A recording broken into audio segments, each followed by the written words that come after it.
Bueno, entonces vamos buenas noches a todos.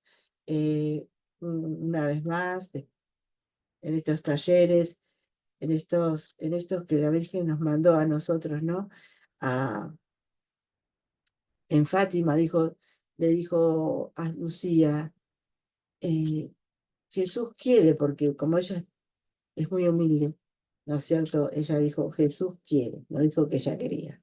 Jesús quiere que, que me hagas conocer y amar, y dar a conocer la devoción al Inmaculado Corazón. Así que bueno, por eso está este taller, para que todos conozcan a esta mujer, ¿eh? Esta mujer que ya lo hemos visto durante todos estos talleres desde que empezaron, que no es cualquier mujer, ¿no? Es una mujer singular, como dice el Papa Juan Pablo II, que ha dado Dios, y yo creo que todos debemos estar muy agradecidos, porque tenemos una madre, ¿no? Hoy justamente me decía, ¿no? Me decía una persona, dice, pero vos crees más en la Virgen que Jesús, ¿no? Que Jesús. Y le digo, bueno, es otra relación, porque a María yo la veo como madre, ¿cierto? Y yo creo que el mejor título, lo mejor que podemos, el que pueda ella recibir de nosotros es esa palabra, ¿no, mamá? Porque ella está siempre en todos los detalles de la vida de sus hijos, es como si lo está siempre en el mío.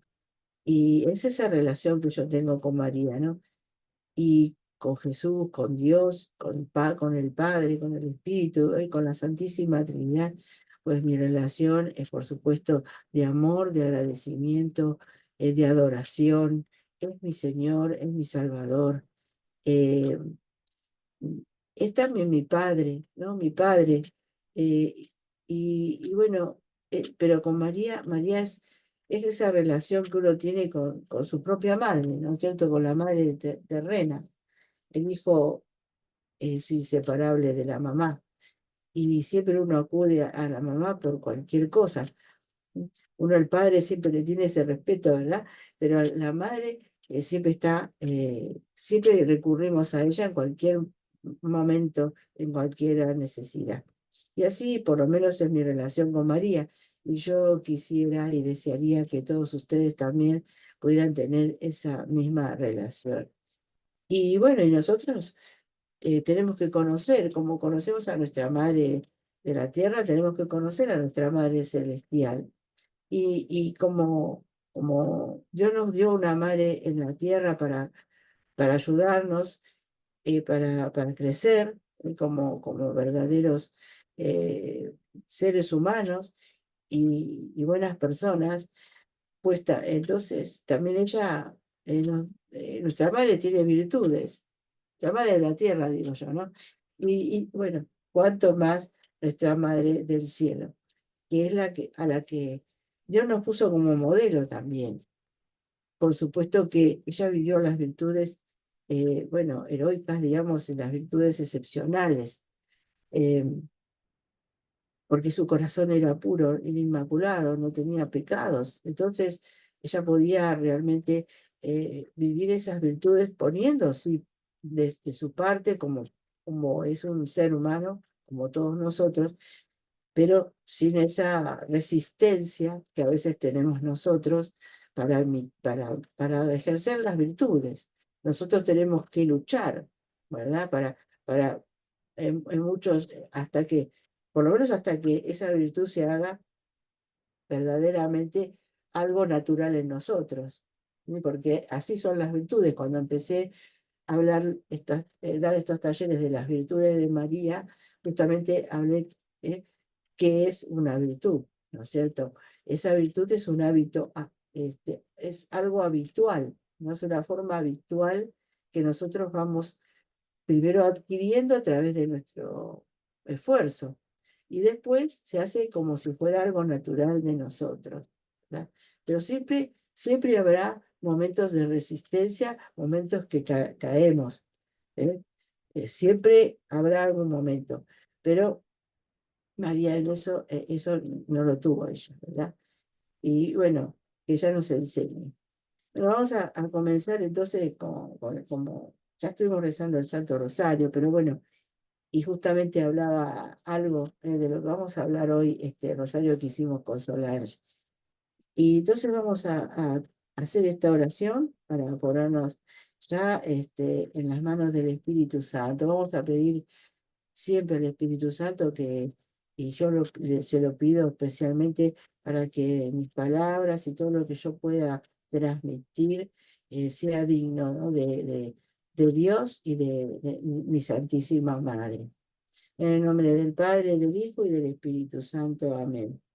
Madre mía amantísima, con cuánta razón dijiste que en Dios estaba tu gozo, y se alegra mi espíritu en Dios mi Salvador, porque en este mundo no ambicionaste ni amaste otro bien más que a Dios. Atráeme en pos de ti, Señora, despréndeme del mundo y atráeme hacia ti, para que ame al único que merece ser amado. Amén. La oración del santo, del que yo comencé ¿no? con estas virtudes de las glorias de María, y justamente es la oración del final de esta virtud, que todavía no dije cuál es, pero bueno, creo sí que está bueno, en la propaganda de este taller, ¿no? La virtud de la pobreza. Bueno, entonces, poniéndonos en las manos de María, pero del Espíritu Santo, especialmente para que Él ilumine eh, estas palabras y esta pequeña enseñanza, y también llegue al corazón de los que van a recibirla, para poder imitarla, ¿no? Para poderla vivir en nuestra vida. Y esta virtud de la pobreza, que es la que vamos a hablar, eh, de cómo la vivió María, pero también cómo la tenemos que vivir nosotros, cómo nos enseña Dios, cómo nos enseña la Iglesia, a vivir esta virtud. Eh, este santo, San Luis, San Alfonso María de Ligorio, dice de la virtud de la pobreza de María. Nuestro amado Redentor, para enseñarnos a desprendernos de los bienes efímeros, quiso ser pobre en la tierra. Por vosotros se hizo pobre siendo rico, y con su pobreza todos hemos sido enriquecidos. Por eso Jesús exhortaba al que quería seguirle: si quieres ser perfecto, vete, vende todo lo que tienes, dáselo a los pobres y ven y sígueme. Y la discípula más perfecta y que mejor siguió su ejemplo fue María. Es de opinión San Pedro Casnicio que la Santísima Virgen, con la herencia dejada por sus padres, hubiera podido vivir cómodamente, pero quiso quedar pobre, reservándose una pequeña porción y dando todo lo demás en limosnas al templo y a los pobres.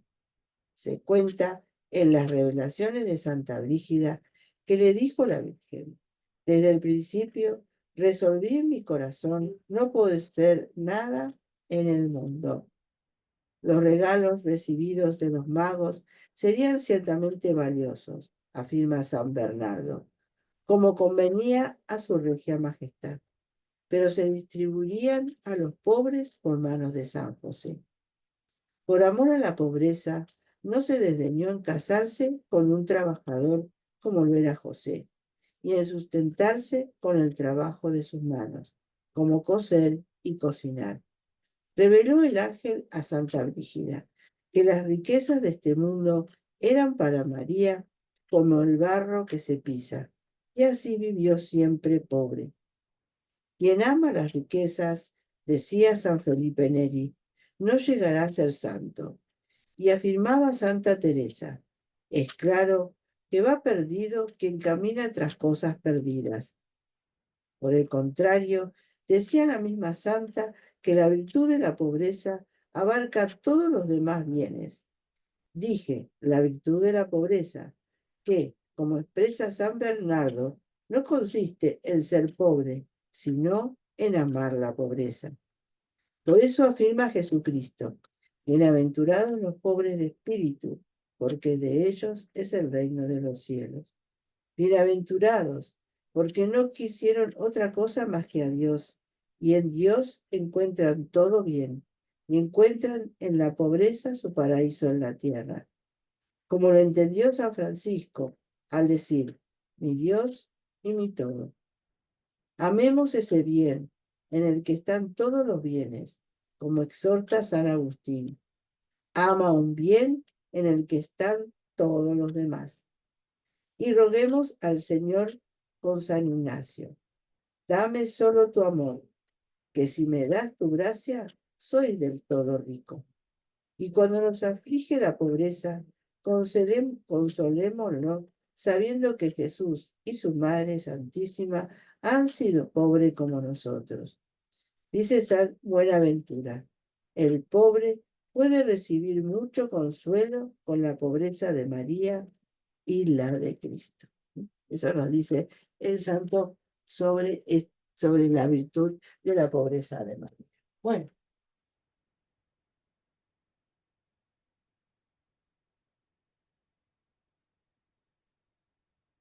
la virtud de la pobreza, la visión cristiana de la virtud de la pobreza.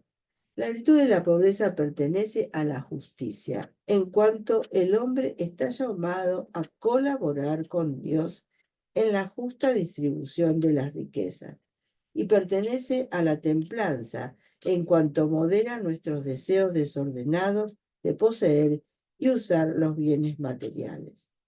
La pobreza puede considerarse en el orden material y en el orden espiritual. La pobreza material o socioeconómica no es una virtud, sino un mal social que hay que erradicar. En este sentido, significa carencia de bienes necesarios para una vida humana digna. Pobre es el indigente, el menesteroso, el mendigo, el miserable. La pobreza espiritual, la virtud cristiana de la que hablamos, es una disposición interior, una actitud del alma por el cual, sin descuidar los bienes materiales necesarios, se buscan con preferencia los bienes espirituales, más directamente relacionados con el fin último del hombre, moderando los deseos desordenados de poseer y usar los bienes materiales, y manteniendo nuestro corazón atento a las necesidades de los pobres. Y esa virtud eh, eh, espiritual es una actitud en el alma, es algo que, que, que es espiritual, por eso no, no tiene nada que ver con lo material, aunque sí, porque son dos cosas que se van a unir, después ya lo vamos a ver. Pero en principio, esta virtud tiene que ser una virtud que sale del interior de cada uno, ¿no? Como le salía a la Virgen María, ¿no? Ella, este, eh, su pobreza era desde el interior de su corazón, porque para ella no existía nada más que Dios. Ella era para Dios, toda para Dios, y era lo que ella tenía en su corazón, y no anhelaba otra cosa más que poseer a Dios, y más que agradar a Dios. Para comprender el sentido de la pobreza cristiana o evangélica, debemos comenzar por contemplar la vida y el ejemplo de Cristo, que nació pobre, vivió más pobre y murió pobrísimo. El evangelista San Lucas nos habla del nacimiento de Jesús en un pesebre. Los pastores lo reconocen por su pobreza. El ofrecimiento que sus padres presentan en el templo, un par de tórtolas o dos pichones, corresponden según la ley de Moisés a los pobres. En su mocedad, llamado el hijo del carpintero, Jesús trabajó como cualquier operario y durante los años de su ministerio vivió de limosna. Su existencia durante su misión apostólica fue dura. Conoció el hambre, la sed, la fatiga, la inseguridad. Eso, si nosotros leemos el Evangelio, vamos a descubrir todas esas vivencias de Jesús, ¿no? Sinceramente, en una de esas palabras dice, el Hijo del Hombre no tiene dónde recostar su cabeza. Los primeros discípulos, dejándolo todo, lo siguieron. Cuando envió a los 12 a predicar el reino de Dios, les dijo, no lleven nada para el camino. Jesús sabía que sería imprudente predicar el Evangelio desde la riqueza. En los años de ministerio, ocupó su tiempo al servicio de la gente, ávida del alimento de la palabra. No quiso aceptar cargos públicos y rechazó la posibilidad de ser nombrado rey. Recordemos aquel pasaje, ¿no? De cuando él da a comer a una multitud, esa multiplicación de los panes que, que Jesús, bueno, las personas, por supuesto, lo querían hacer rey, ¿no? Lo querían elevar, porque decía, bueno, es lo que estaban esperando, era lo que estaban esperando, ese rey Mesías, el que va a solucionar todos sus problemas. Sin embargo, Jesús, ese reinado humano, vamos a decir, él lo rechazó. No cultivó amistades con los poderosos del gobierno, ni aceptó privilegios procedentes del poder. Prefirió ser pobre entre los pobres, pues vino a servir y no a ser servido. Jesús decía, como dije hace un ratito, los zorros tienen guaridas y las aves del cielo nidos, pero el Hijo del Hombre no tiene donde reclinar la cabeza. Mateo 8:20. Murió desnudo en una cruz, entre dos ladrones, y la presencia de 4 o 5 mujeres que lloraban su muerte. Verdaderamente, siendo rico, se hizo pobre por nosotros para enriquecernos con su pobreza. Algunas normas.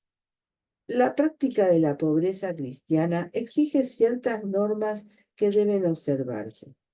Ante todo, contentarse con lo necesario y administrar lo superfluo en la promoción de la sociedad, en el apostolado y en las obras de misericordia. Trabajar honestamente es otra exigencia del que ama la pobreza. Jesús trabajó en Nazaret junto a José, su padre, para ganarse el pan con el sudor de su frente. La pobreza requiere asimismo una clara y definida actitud frente a las riquezas.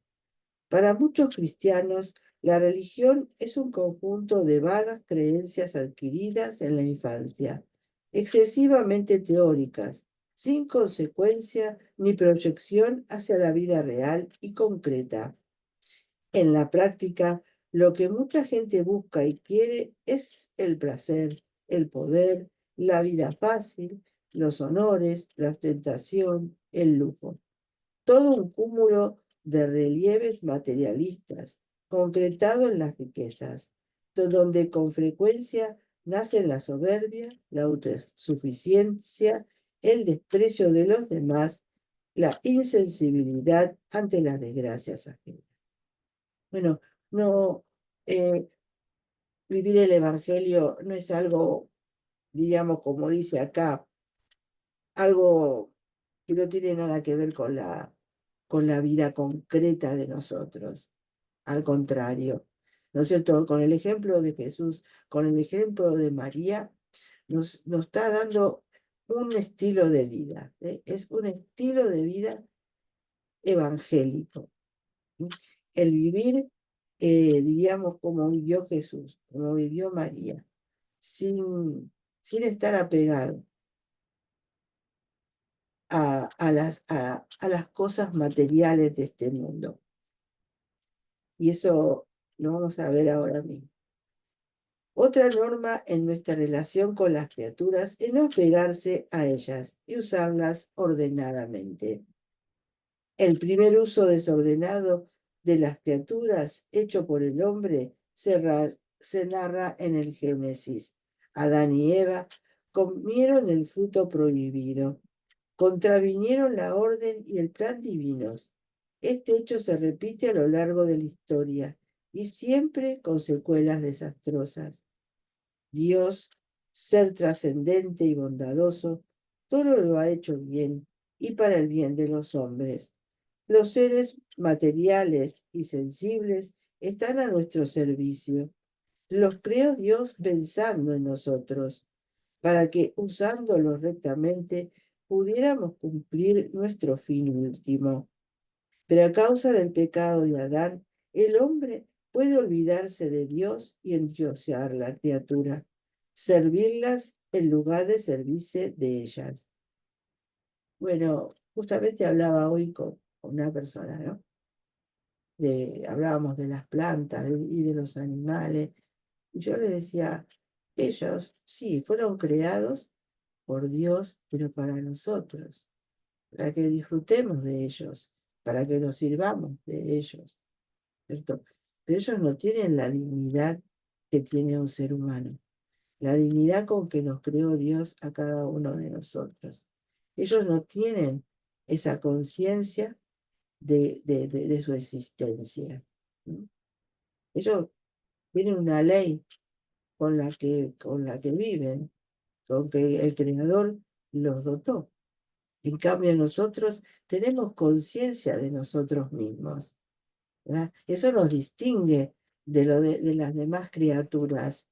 Y tenemos conciencia de este Dios, podemos conocer a Dios, podemos conocer el amor con que Dios nos tiene y podemos, eh, digamos, también ser como co-creadores con Dios. Porque eso también hablaba yo con esta persona, ¿no? Dios lo hizo todo, decía ella, ¿no? Y Dios lo hizo todo, y todo lo hizo Dios. Y todo eso es poderoso y Él le da la vida, o cuando se termina, se termina. Y bueno, y eso lo que hizo Dios. Nosotros no hicimos nada. Digo, no, nosotros no, pero sí, nosotros podemos utilizar la naturaleza y las cosas que Dios nos ha dado para transformarla, ¿eh? Para crear otras cosas a raíz y con la materia con que Dios nos la creó, ¿eh? Con las plantas, cuántos medicamentos la ciencia, ¿no es cierto?, nos ha dado para nuestra salud, cuántas cosas utilizando lo que Dios ya ha creado, ¿no? Como las semillas que dan, digamos, la comida y que se pueden, hoy en día, que que pueden hacer esas semillas para que haya mucha comida en el mundo, ¿verdad? Eso hecho por la ciencia. O sea, el hombre puede transformar los bienes, ¿no es cierto? La naturaleza que ya Dios ha creado. Y eso es una dignidad que no tienen las demás criaturas, solo el hombre. Pero por supuesto que eso lo tenemos que usar ordenadamente.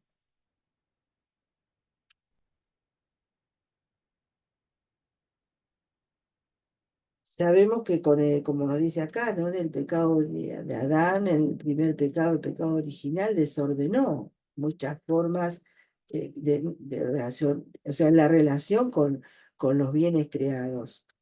¿Eh? Por eso tenemos tantos problemas hoy en día, ¿verdad? Podemos amar las criaturas, dar gracias al Creador por ellas, usarlas y gozarlas en pobreza y con libertad de espíritu, sin olvidar aquello de San Pablo. Todo es vuestro, vosotros sois de Cristo, y Cristo es de Dios. El cristiano, observante de la virtud de la pobreza, no es indiferente ante la necesidad del prójimo y cumple con el deber de la limosna. Todos los hombres están obligados a ayudar a los pobres y, por cierto, no solo con los bienes superfluos. La Gaudium Spes nos habla, ¿no?, de esto. Es una cita de la Gaudium Spes del Concilio Vaticano II. Claramente, Jesús manda esto en el Evangelio. Haciéndolo así, tendremos gran recompensa en el cielo. Espíritu de pobreza significa, pues, deshacimiento afectivo y desprendimiento efectivo en favor de los indigentes. Bueno, este es algo, una enseñanza muy linda, ¿no es cierto? Esta virtud de la pobreza se vive afectivamente, o sea, con este desprendimiento afectivo de las cosas, pero también efectivo. O sea, que efectivo significa, yo no estoy apegado, ponele, a mi dinero, al dinero que yo gano honestamente con mi trabajo. No estoy apegado afectivamente. Yo sé si veo un pobre que necesita una necesidad, pues yo puedo recurrir a ese dinero para dárselo. Y eso es este desprendimiento efectivo. O sea, lo que es afectivo también se tiene que realizar efectivamente.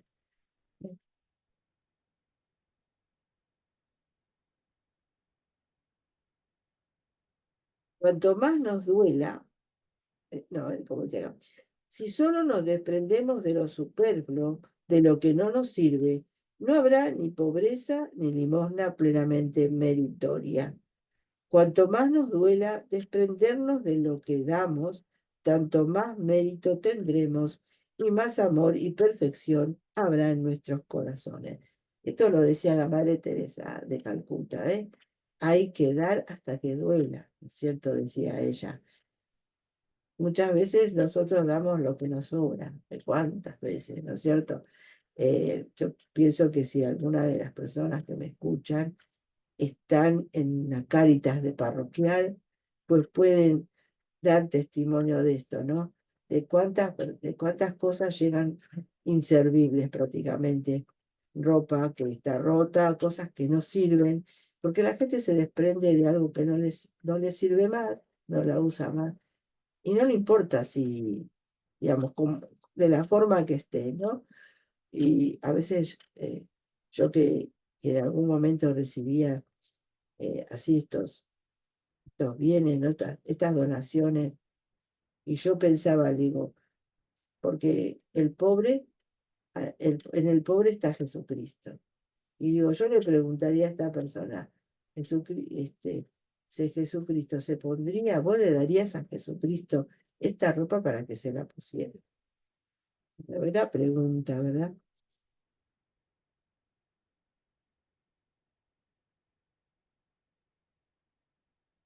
Finalmente, aspirar a los bienes eternos. Finalmente debemos subordinar la posesión y el uso de los bienes materiales al fin último, la salvación eterna. No apegarse a los bienes materiales, ni ocupar todo el tiempo en ellos. Aspirar permanentemente a los bienes eternos y usar de las cosas de este mundo tanto cuanto la necesitamos. Faltamos a esta norma por exceso o por defecto. El primer caso se da cuando nos afanamos de tal manera por lo material que descuidamos la salud, los deberes de familia, la santificación de las fiestas, cuando cometemos injusticias, quedándonos con lo ajeno, pagando sueldos injustos, negando ayuda a los necesitados o derrochando el dinero en lujos, fiestas pantagruélicas, bebidas o juegos, cuando por egoísmo destruimos bosques o animales.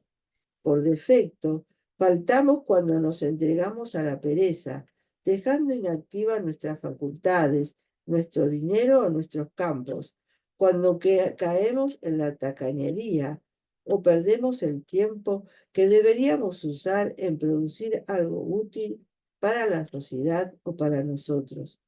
Las cosas de que Dios ha creado no pueden ser un obstáculo para nuestra fe, pero tenemos que usarlas de un modo racional y moderado. Bueno, eso es cierto, ¿no es cierto? Nosotros tenemos que usar los bienes que Dios nos dio, eh, en cuanto solamente para lo que lo necesitamos. Recordemos que María, ¿no es cierto? Y José era lo que hacían. Imagínense la casita de Nazaret. ¿Eh? Imagínense a María, un día de María, en esa casita, en esa humilde casita de Nazaret, eh, como las mujeres de su tiempo, ¿no es cierto?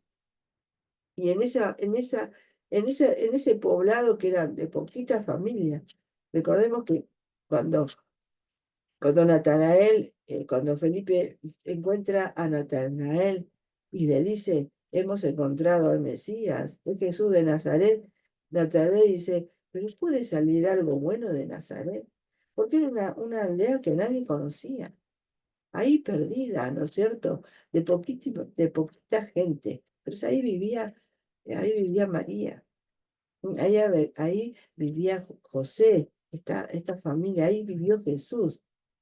Y las casitas una parte eran de piedra, otra parte eran hechas bueno, habían hecho unas paredes con techos bueno, precarios también. Sin, pero sin embargo, la Virgen ahí, ese lugar era, esa casita, ese hogar, imaginemos lo que sería, ¿no? La paz, la alegría que había en ese lugar y la sencillez. ¿Eh? Y recordemos que María, ¿no? Como las mujeres de su tiempo, era la que se ocupaba de esa casita, era la que se ocupaba de las cosas como toda mujer, ¿no es cierto? De la comida, de la ropa, ¿eh?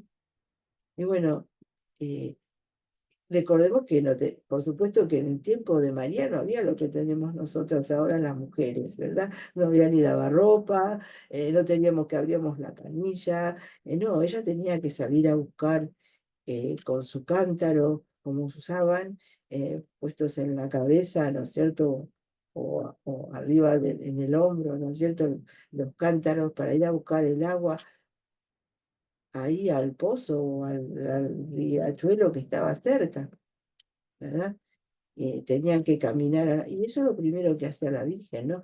Lo primero, ella se levantaría la más primera de todas, tempranito, eh, tenían que moler, tenían que moler el grano para hacer el pan. Entonces ella primero tenía que hacer ese trabajo que era también medio pesado para ella, ¿verdad?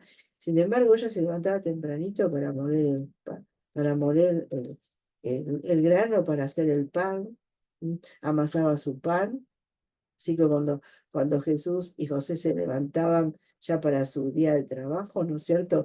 Tenían su pan calentito ahí que María lo había hecho, tenían el agua fresca con que lavarse. María seguramente comenzaba su día con la oración, con esa oración que rezaban los judíos, porque María era una mujer judía de su tiempo. ¿Eh? Y ella se levantaba y era la primera oración que hacían todos los judíos, la Shema, ¿no? La Shema, escucha, Israel, tu Dios es un solo Dios. Y ella oraba mientras hacía sus tareas, estas tareas cotidianas.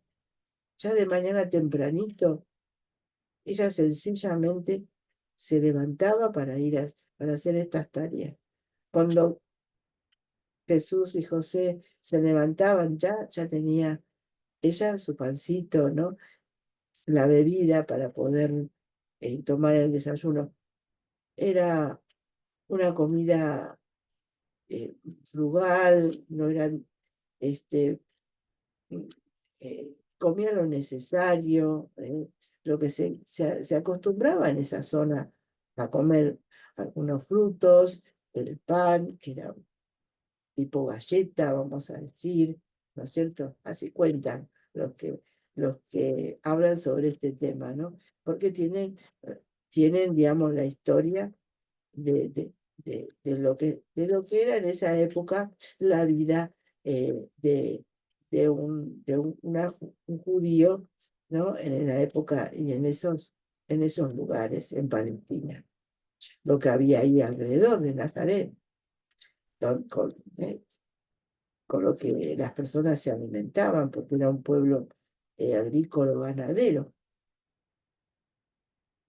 Bueno, María con sus manos se procuraba la ropa, ¿verdad? Ella tejía, cosía. ¿eh? Es el modelo para mí de la tejedora, ¿no es cierto? Yo que soy tejedora, bueno, ya tejía en su telar. Se cuenta que a Jesús le hizo esa túnica de una sola pieza que después fue sorteada porque los soldados no la quisieron romper, ¿viste?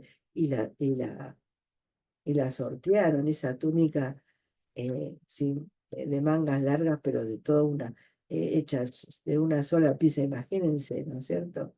Eso lo hizo María mientras José trabajaba y Jesús trabajaba.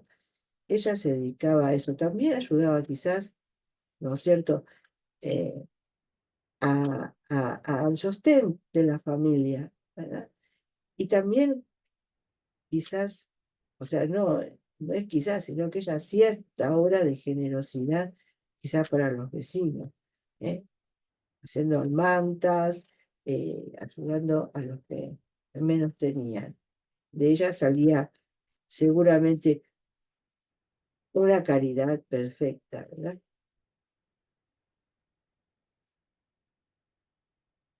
Ya podemos imaginar esa vida de María tan sencilla y ellos un tanto, o sea, la familia de Nazaret eh, vivían con lo necesario, no necesitaban más, ellos vivían alegres con lo poco que tenían y daban siempre gracias a Dios por lo poco que tenían, pero era un ambiente de paz y alegría. Eso no estaban apegados a nada, ellos no deseaban, no tenían aspiraciones más grandes. María amaba esa pobreza, como, como José y como Jesús, que el mismo, siendo Dios Todopoderoso, se anonadó para tomar nuestra condición humana, ¿verdad? Y humana en la pobreza, por eso así quiso nacer en un establo. ¿eh? No quiso tener nada Jesús. Él venía desprendido de todo. Para él la riqueza era su Padre Dios y la voluntad de su Padre Dios. Y lo mismo María, ¿no? Cuando, cuando le contesta al ángel, ¿no? Hágase en mí según tu palabra. Yo soy la esclava del Señor. Ya no quería nada propio, como todo esclavo no tiene nada propio, porque todo lo ha dado, ¿no es cierto?, a su amo.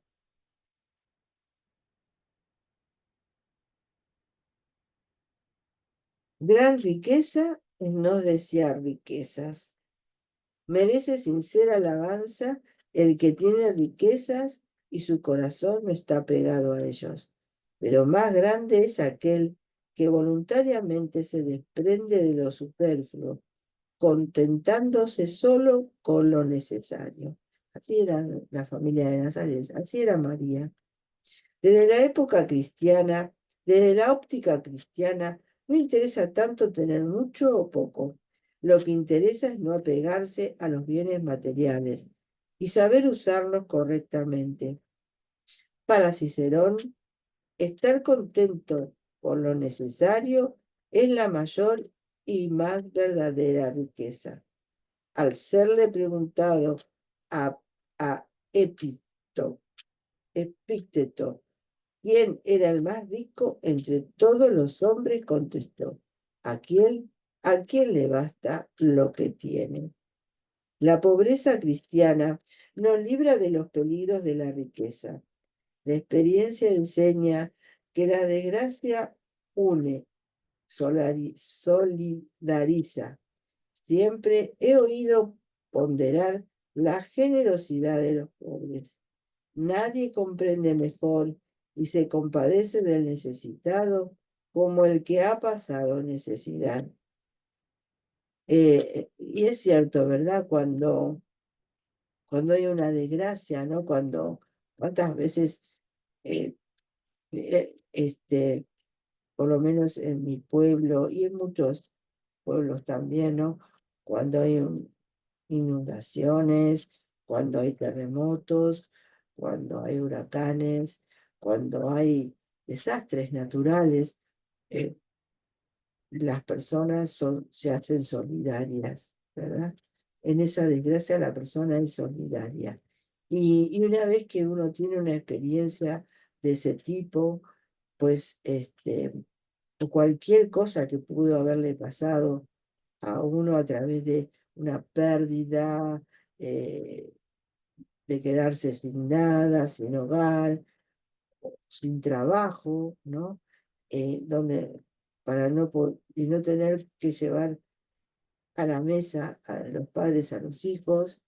eh, Cuando uno pasa eso y sale de eso, se puede tener compasión del que lo está pasando ahora, no ponerse en el lugar del otro que necesita.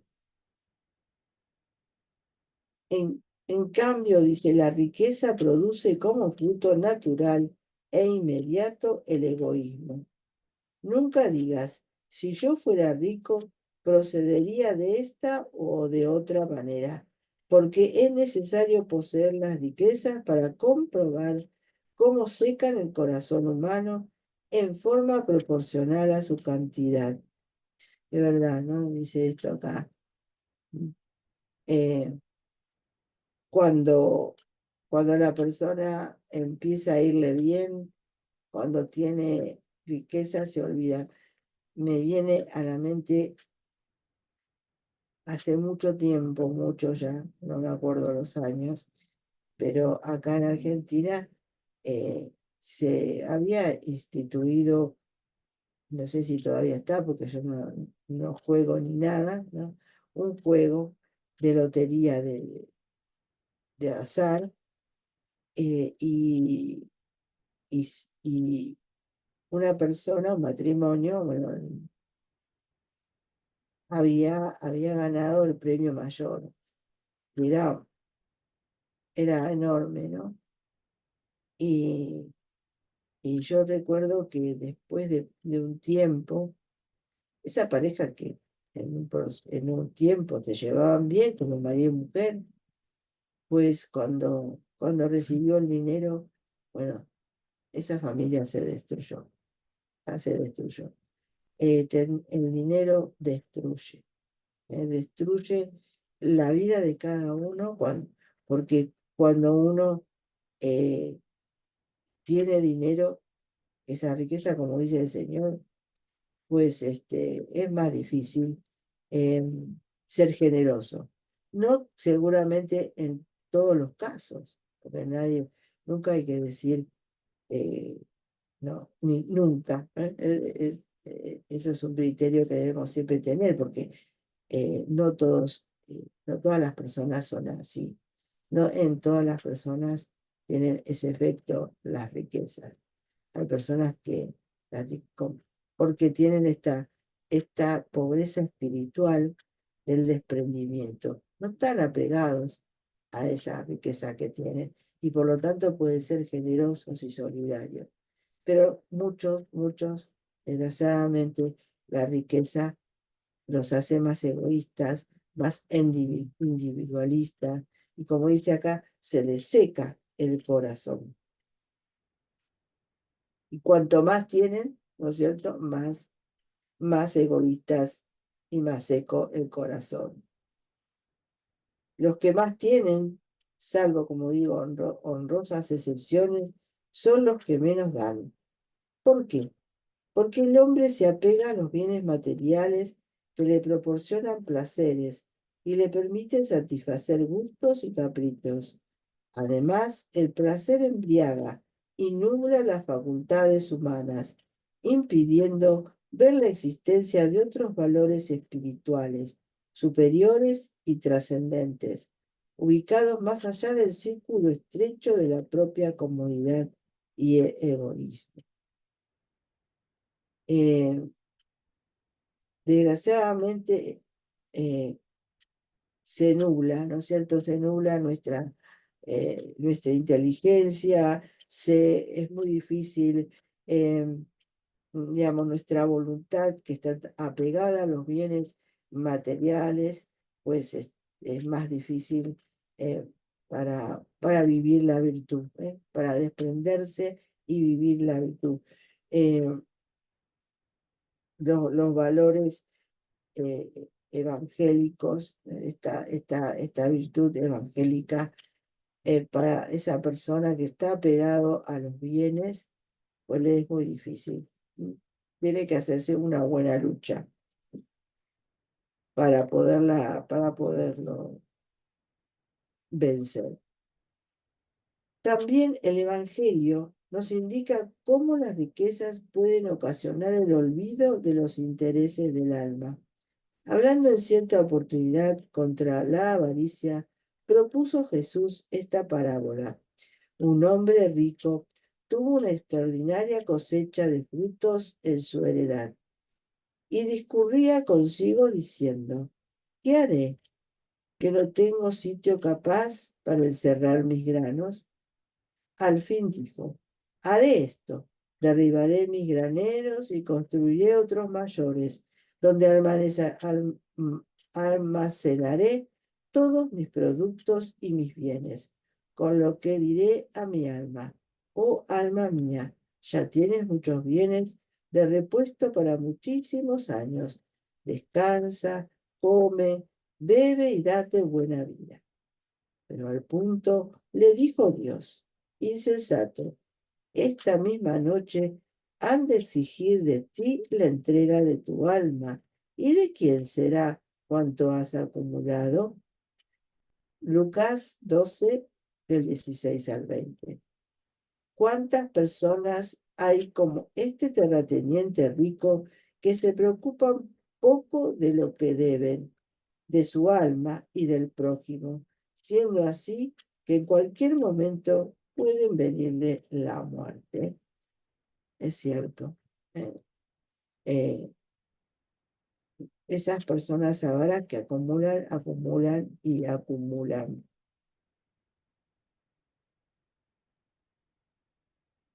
La pobreza cristiana es una condición para seguir a Cristo. Todos los fieles, cualquiera sea el estado de cada uno, están llamados a seguir a Cristo, pobre, humilde y cargado con la cruz, a fin de merecer ser hechos partícipes de su gloria. Muchos hombres se lanzan a la conquista de bienes materiales, sin preocuparse demasiado de otros valores. Incurren, dice el Concilio Vaticano II, como en una idolatría de los bienes materiales, convirtiéndose en siervos en lugar de señores de ellos. Esta realidad del mundo de hoy nos hace ver la necesidad de volver al ideal del Evangelio. Bienaventurados los pobres de espíritu, porque de ellos es el reino de los cielos. No amontonéis tesoros en la tierra, donde la polilla y la herrumbre los corroen, y donde los ladrones horadan y roban. Atesorad tesoros en el cielo, donde ni la polilla ni el orín los corroen, y donde los ladrones no horadan ni roban. Mateo 5:3, 16, 19, 21. Y más adelante expresa Jesús. ¿De qué le sirve al hombre ganar el mundo entero si pierde su alma?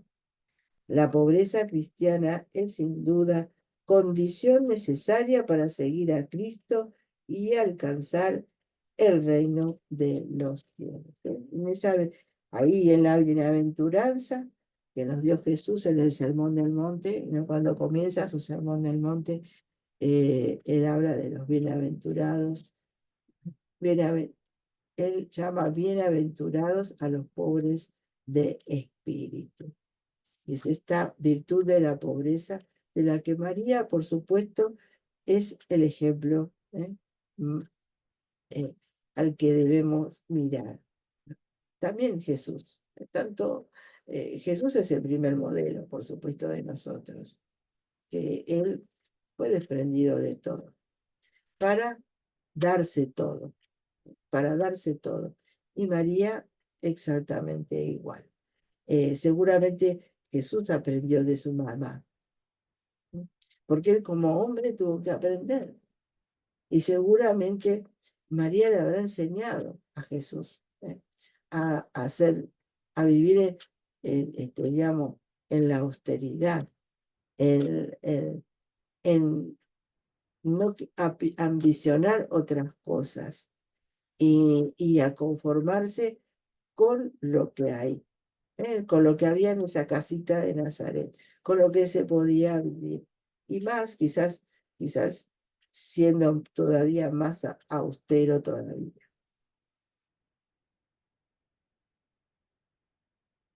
Quien está pegado a los bienes de este mundo, quien los busca afanosamente, no puede escuchar con provecho la palabra de Dios. Lo dijo Jesús al explicar la parábola del sembrador. La simiente es la palabra de Dios. Las preocupaciones, las riquezas y los placeres de la vida la ahogan y no le permiten llegar a la madurez a dar frutos. El Evangelio nos presenta un caso concreto. Se acercó un joven a Jesús y le preguntó, ¿qué debo hacer para alcanzar la vida eterna? Jesús le respondió, guarda los mandamientos. El joven replicó, todos los he guardado. ¿Qué más debo hacer? Y díjole Jesús, si quieres ser perfecto, ve, vende cuanto tienes, dalo a los pobres, y tendrás un tesoro en los cielos, donde ve, y luego ven y sígueme.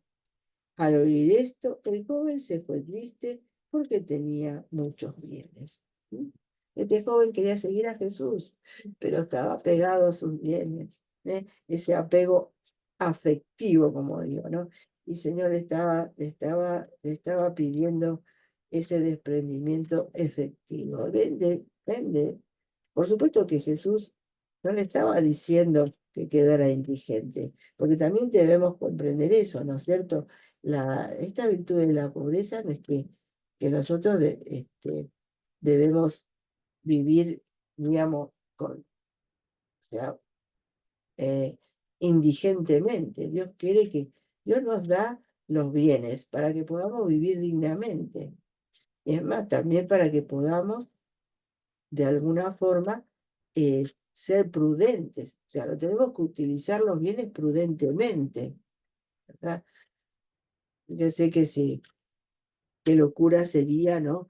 Que un padre de familia, bueno, viendo a un pobre por la calle, viniendo de cobrar su salario, se lo diera todo.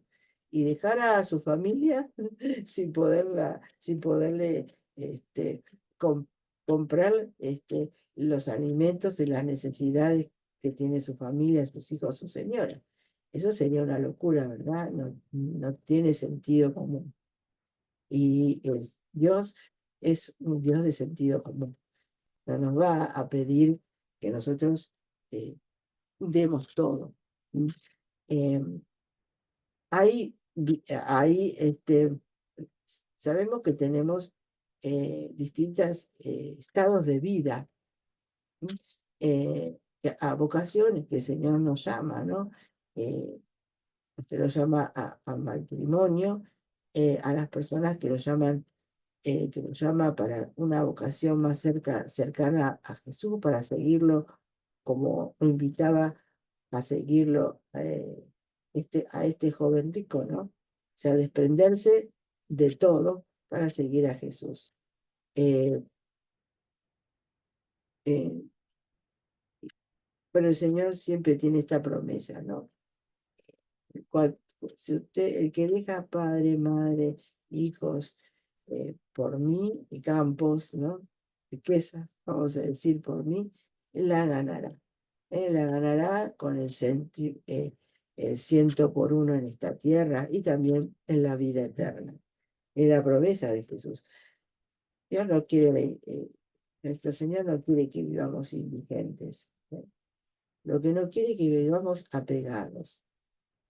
Que nos preocupemos, eh, como dice el Evangelio, ¿no? En qué vamos a comer, qué vamos a vestir, porque nuestra vida, nuestro cuerpo vale más, ¿eh? que los bienes. Y Dios sabe lo que necesitamos. No nos va a dejar eh, en la indigencia.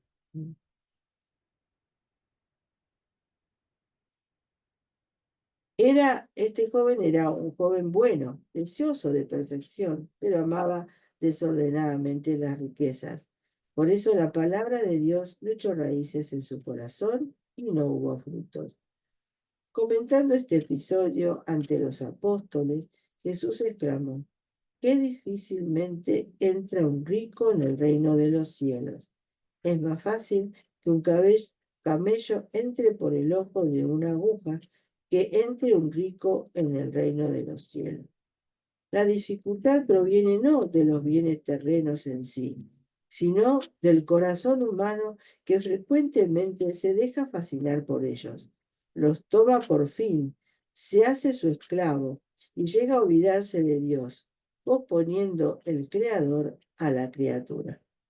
Evidentemente, como señalan los exégetas, las palabras de Cristo se han de aplicar no solo al que es rico porque posee mucho, sino al que es rico porque está apegado a lo que posee, sea poco o mucho. Es el avaro que, digamos, este, que está apegado a lo poco que tiene. ¿Mm? Tiene poco, pero a ese poco está apegado. Y por supuesto que le da culto más a la criatura que al creador, que se lo dio. ¿A cuántos hombres, a cuántos hombres convendría repetir la exhortación del Concilio Vaticano II? Estén atentos a encauzar rectamente sus afectos, no sea que el uso de las cosas del mundo y un apego de las riquezas, contrario al espíritu de pobreza evangélica, les impiden la persecución de la caridad perfecta. En efecto, mientras el hombre está atado a las riquezas, ávido de poseerlas y acrecentarlas sin lograr deshacerse de sus lazos, no tendrá el corazón abierto para recibir la palabra de Dios, ni los pies ágiles para recorrer el camino del reino de los cielos. Hasta este apego, digamos, desordenado con los bienes, pues no, no nos permite ni siquiera, digamos, abrir el entendimiento y el corazón a la palabra de Dios. Jesús en su evangelio nos relata varias parábolas y situaciones para enseñarnos este desprendimiento, ¿no? Este desapego a las riquezas, esta virtud de la pobreza. Así que bueno,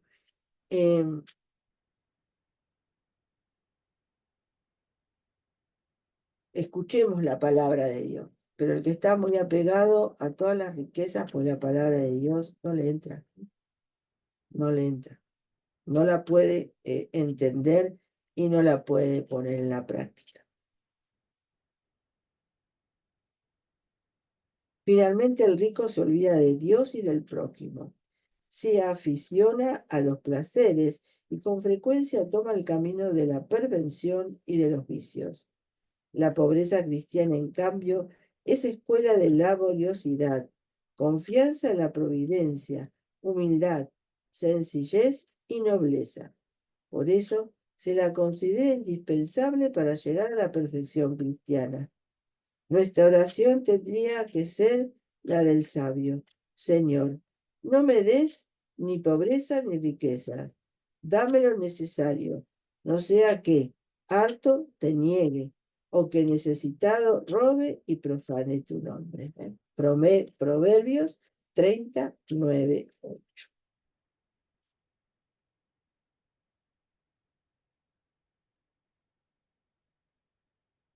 Bueno, Jesús en una oportunidad multiplicó los panes y los peces para saciar el hambre de la multitud que lo seguía. Después mandó recoger los pedazos que habían sobrado para que no se perdieran.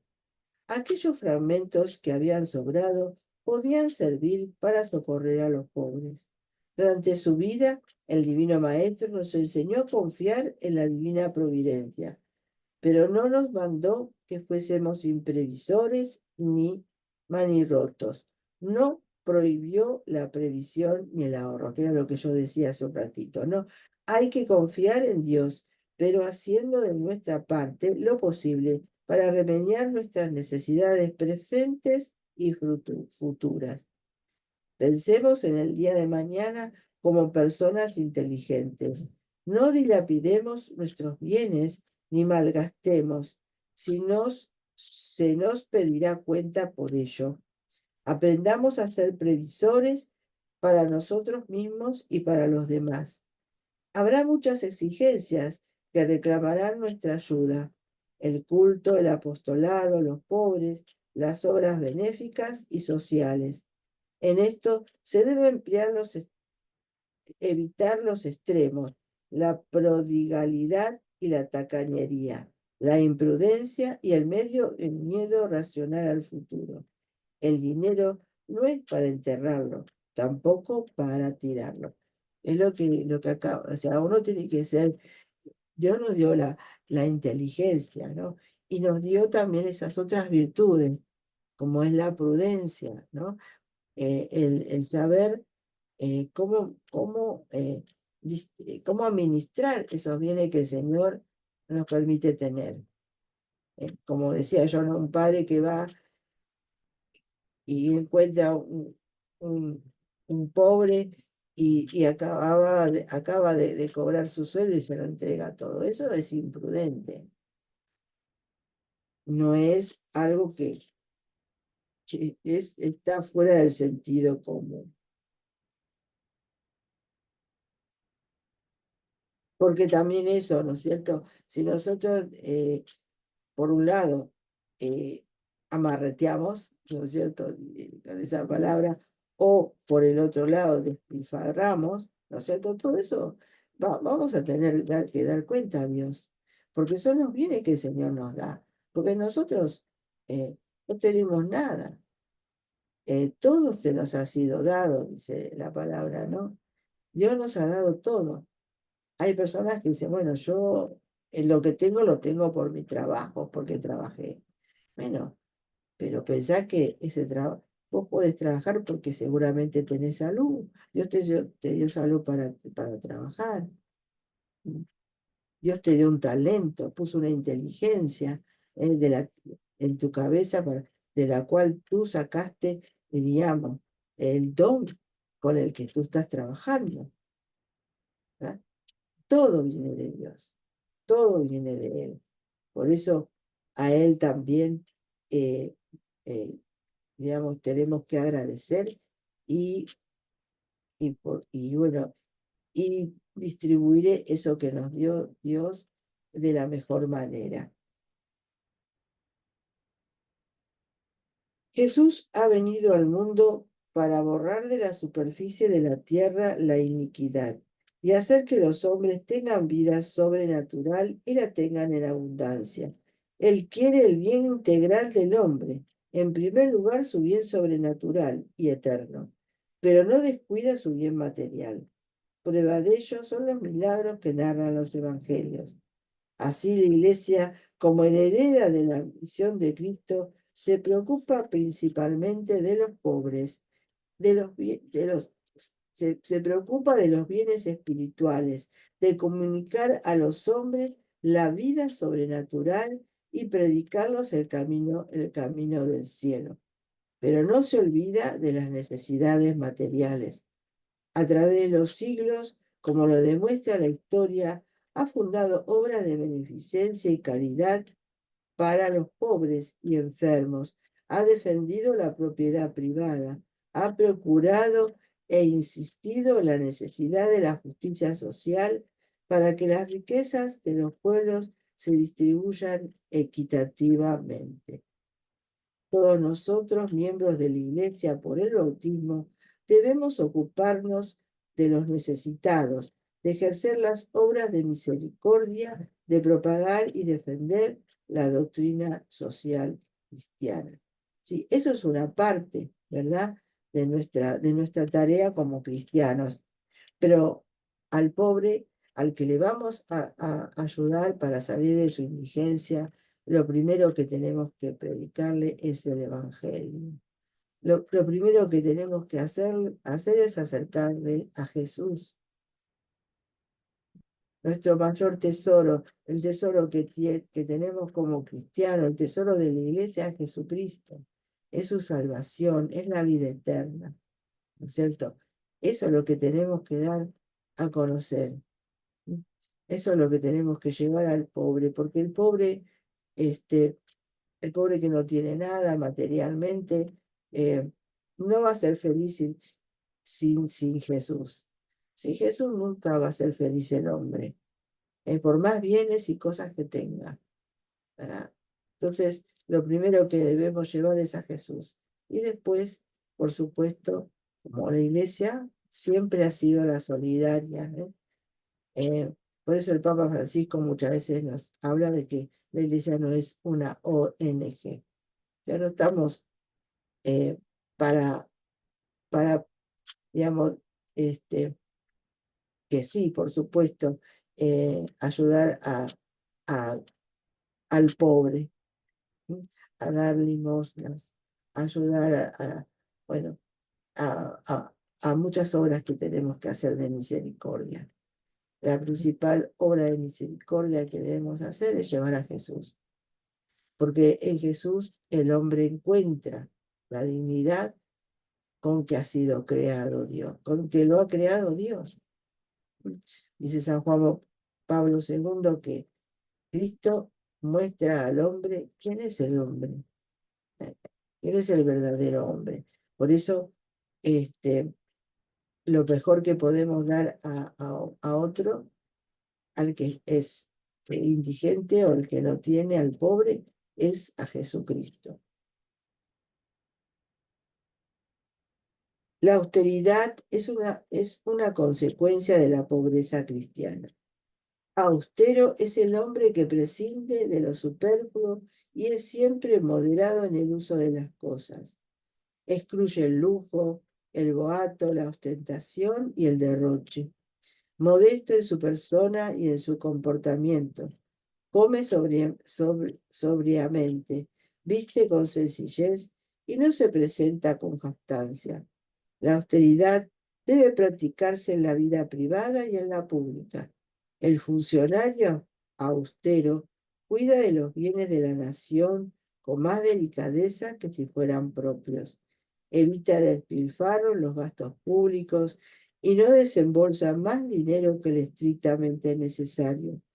Actúa en la administración con mesura y transparencia, sirviendo de ejemplo a los subalternos y a todos los conciudadanos.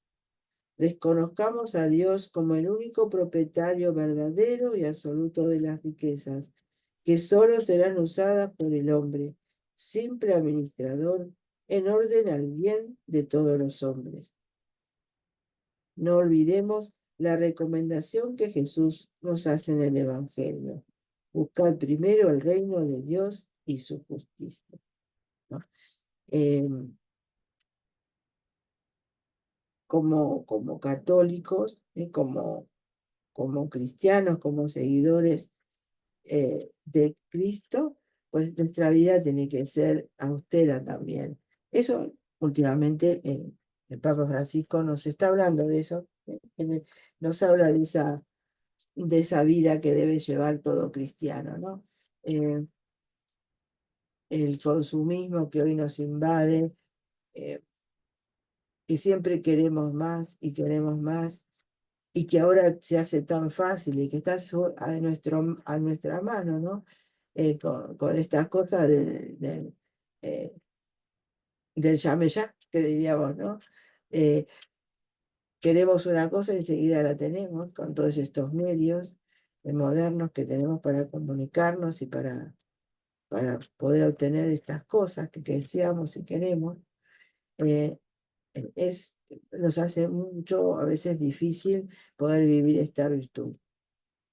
Mm, si nosotros tenemos hijos, como decía al principio, ¿no?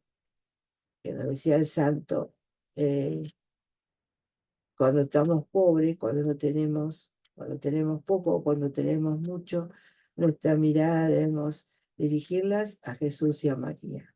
Esos son los ejemplos de la verdadera pobreza.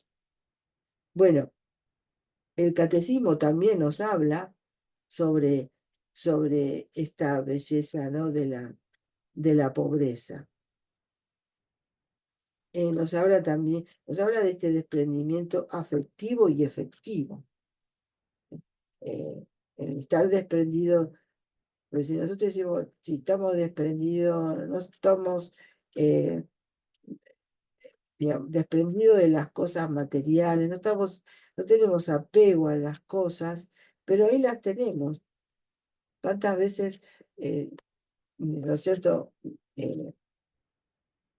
Tenemos cosas de más, que no usamos, ¿verdad? Por ahí tenemos ropa que no usamos hace mucho, o que la compramos en un momento de estos arranques de consumismo que a veces tenemos, pero nunca lo usamos, y ahí lo tenemos ocupando lugar, cuando realmente lo que tenemos de más le pertenece al pobre, ¿verdad? Al otro. Eh, Creo que el cardenal Newman decía, ¿no? Que lo que tenemos de más se lo estamos privando al otro, al que no tiene. En el catecismo nos habla del bienaventurado los pobres en el espíritu, en el numeral 2546.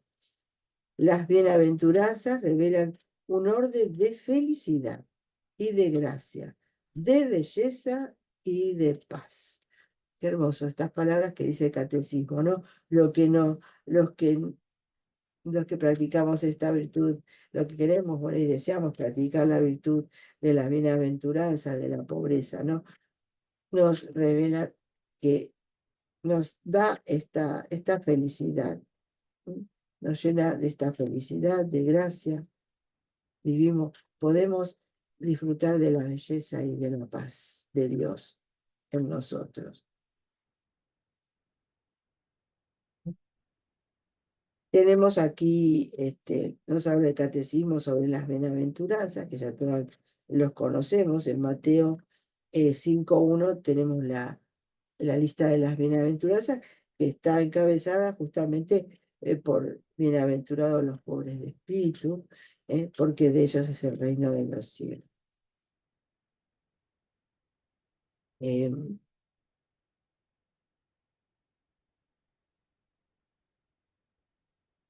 Dice, no solo admiremos el Evangelio, sino creamos de verdad.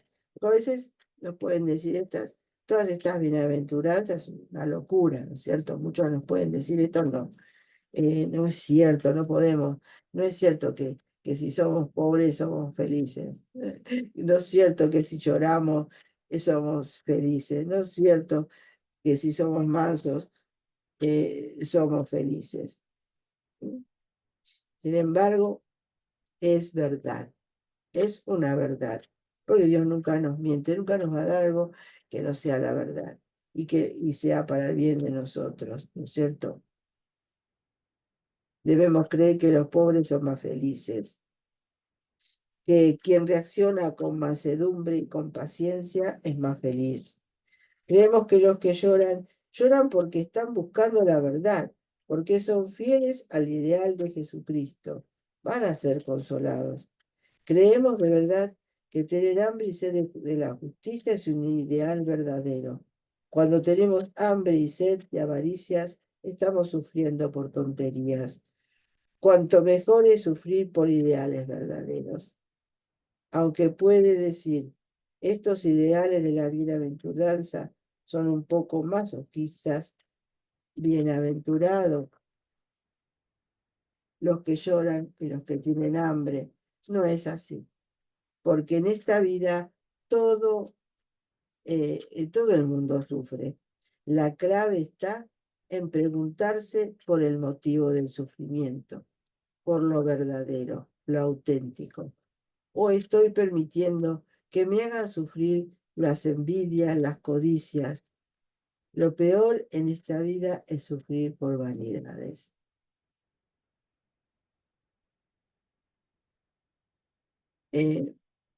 También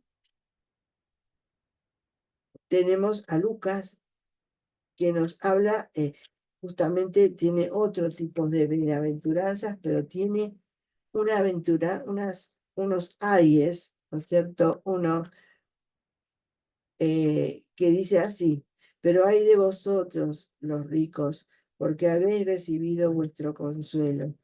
Ay de vosotros los que ahora estáis hartos, porque tendréis hambre. Ay de los que reís ahora, porque tendréis aflicción y llanto. Ay, cuanto todos los hombres hablen bien de vosotros, pues de ese modo trataban sus padres a los falsos profetas. En el Evangelio de Lucas no se limita a presentar las bienaventuranzas, sino que contrapone a unas maldiciones, advirtiendo con firmeza las consecuencias que conlleva la esclavitud del corazón, que no ha sido purificado de todos los apegos. Se lamenta de todos los ricos. A veces somos ricos porque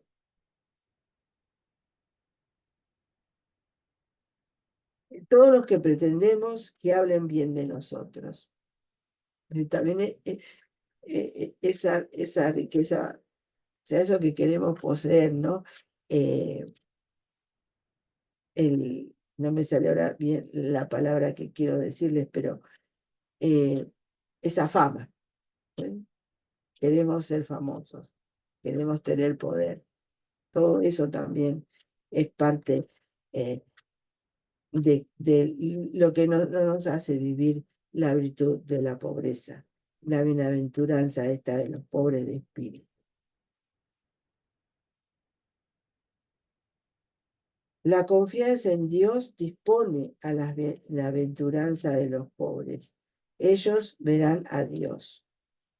Solamente los que confían en Dios y los que confían en el prójimo serán capaces de ser desprendidos.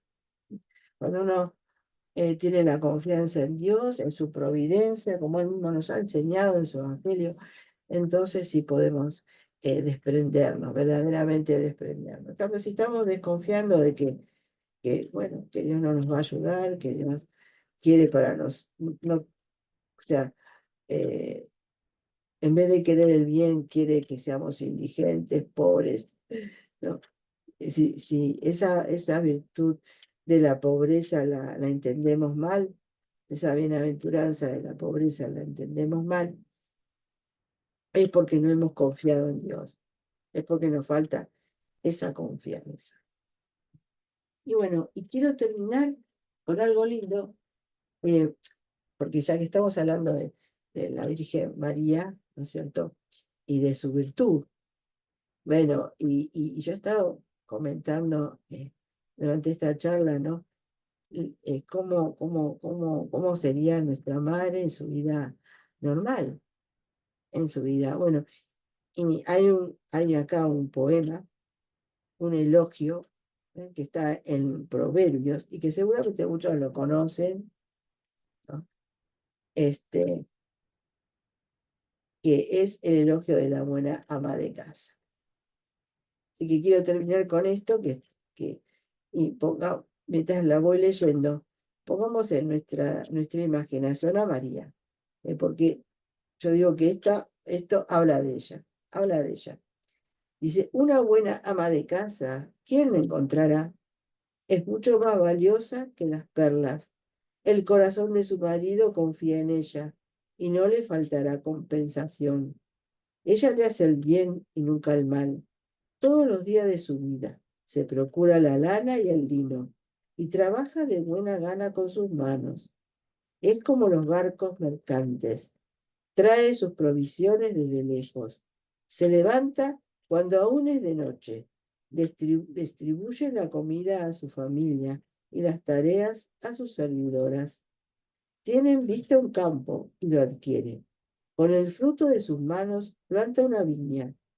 Ciñe vigorosamente su cintura y fortalece sus brazos para el trabajo.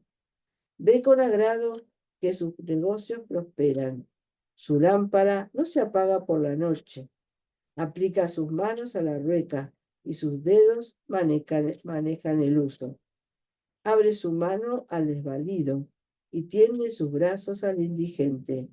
No teme por su casa cuando nieva, porque toda su familia tiene la ropa forrada. Ella misma se hace sus mantas y sus vestidos son de lino fino y púrpura. Su marido es respetado en la puerta de la ciudad, cuando se sienta entre los ancianos del lugar. Confecciona telas finas y las vende, y provee de cinturones a los comerciantes. Está revestida de fortaleza y dignidad, y afronta confiada el porvenir. Abre su boca con sabiduría, y hay en sus labios una enseñanza fiel. Vigila la marcha de su casa, y no come el pan ociosamente. Sus hijos se levantan y la felicitan, y también su marido la elogia. Muchas mujeres han dado pruebas de entereza, pero tú las superas a todas. Engañoso es el encanto y vana la hermosura. La mujer que teme al Señor merece ser alabada. Entréguenle el fruto de sus manos y que sus obras le alaben públicamente. Esta es María, que es en esa vida sencilla, esa vida entregada a Dios, porque en esa familia, en esa casita de Nazaret estaba Dios, estaba Jesús. Bueno, qué alegría y qué paz habría en esa familia, ¿no? En esa casita, a pesar de su pobreza y lo poco que tendrían, pero era, era la felicidad y la paz. Bueno, pidamos a María entonces que ella nos enseñe esta virtud tan importante y que hoy en día donde hay tanto consumismo, eh, donde se busca siempre el tener algo más y mejor, eh, y que eh, saca la paz de muchas personas, familias, hijos que nunca ven a sus padres porque están todo el día trabajando para obtener cosas que a veces no son tan necesarias, ¿eh?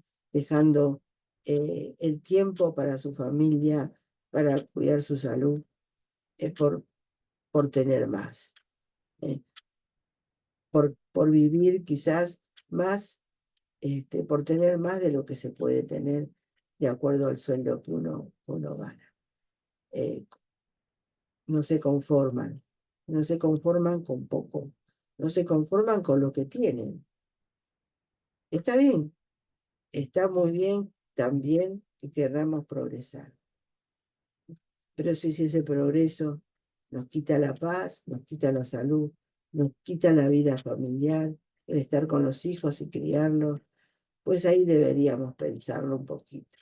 Bueno, pidamos entonces a María que nos enseñe a vivir esta virtud de la pobreza.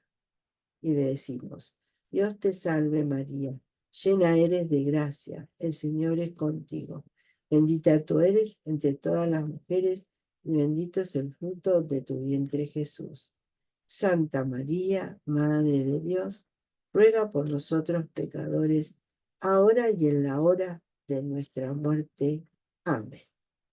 Bueno, y que nuestra Madre nos bendiga esta noche, que tengamos una hermosa semana y que siempre unido a ella, que nos lleva a Jesús, ¿eh?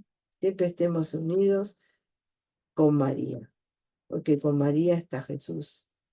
Y sin Jesús nosotros no podemos. En el nombre del Padre, del Hijo y del Espíritu Santo. Amén. Bueno, que tengan entonces buenas noches. Acá Verónica, ¿cómo estás, Verónica? Te sumaste a lo último, pero bueno, espero que lo poquito que hayas escuchado y después, como está grabado esto, lo podés escuchar totalmente en otro momento, cuando Nicolás lo suba. Y bueno, nos vemos en el próximo taller, ¿eh? Que todavía nos falta alguna virtud más de María para aprender de ella y vivir según Dios quiere, porque vivir imitando a la Virgen es lo que quiere Jesús. Por eso nos la dio como madre, para que ella nos eduque y para que nos lleve realmente al cielo a través de la santidad y de vivir, ¿no es cierto?, como Dios, la voluntad de Dios. Que tengan entonces, como digo, una buena semana.